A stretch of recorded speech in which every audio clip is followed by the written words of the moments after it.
6分でわかる本能寺の変。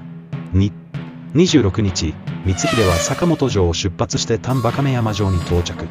27日、愛宕山に移動しました。そこではレンガ会に参加しました。ここで生まれたのが、時は今、雨が下知るさつきかな、です。このレンガを読んだ光秀は、果たしてどんな心境だったのでしょうか。28日、光秀は丹波亀山城に戻りました。そして6月1日、家臣たちに信長に謀反することを伝えたのです。